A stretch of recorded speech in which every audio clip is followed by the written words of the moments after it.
na imbag ngagsapa Pilipinas at tuyong dagitikang runa na damdamag dito PTV Cordillera. Kagidan ti manamnama pa nagadudag iti turista iti Baguio City, namnamaan mo ti Benguet Provincial Tourism Office nga umadudag iti turista nga agturong iti nagduduma at pagpasyaran ti probinsya. Daduma detalye isang bay ni Adrian Fulgar.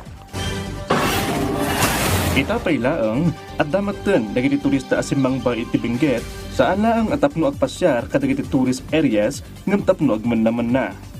Sigun iti Benguet Tourism Office, manamnama asamang bay ti 50 aging kainam apulo aribo at turista iti probinsya ita Semana Santa. Dagsahan lang tayo iti umay, nga bisita tayo iti Holy Week.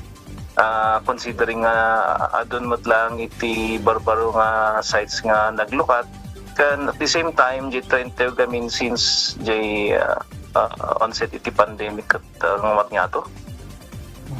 Increasing iso na trend na ti arrivals tayo, sir.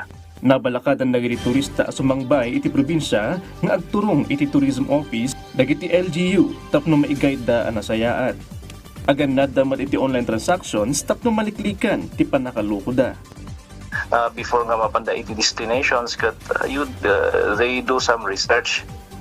Kita na dagiti contact details da kan tapno iti kastakot karkaron no ka digitoy ad yung nga munisipyo nga destinations tayo may met pala nga i-coordinate at i-visit da.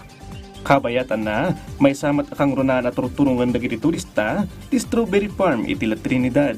Namnamaan dagiti stall owner asumaranta tinigusod da ita lawas. Sigun kaniman ang Delia nga agilaklako iti strawberry products basit payla ang dagiti turista ang nagpasyar iti Strawberry Farm. Kinunana ang may saka dagiti rason di kaaddayo ti stalls da kumpara ka dagiti stalls nga asidag iti National Highway. Sana ngayong Holy Week, sana maubos yung strawberry namin mga tanim ng mga farmer para makabawi naman yung mga farmer kasi bagsak yung strawberry nung last, hindi sa upa yung bayad ng strawberry. Adrian Fulgar para iti Pambansang TV, iti Baro, Pilipinas. Nakasaganan ti Highway Patrol Group Cordillera para iti obserbasyon ti Semana Santa.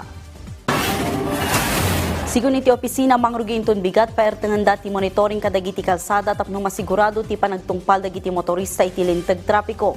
Kang runan asukimatan dati umno a papeles ti tunggal motorista, kinatalgad ti mismo alugan ken ti umno a kapasidad ti PUJ ken PUV.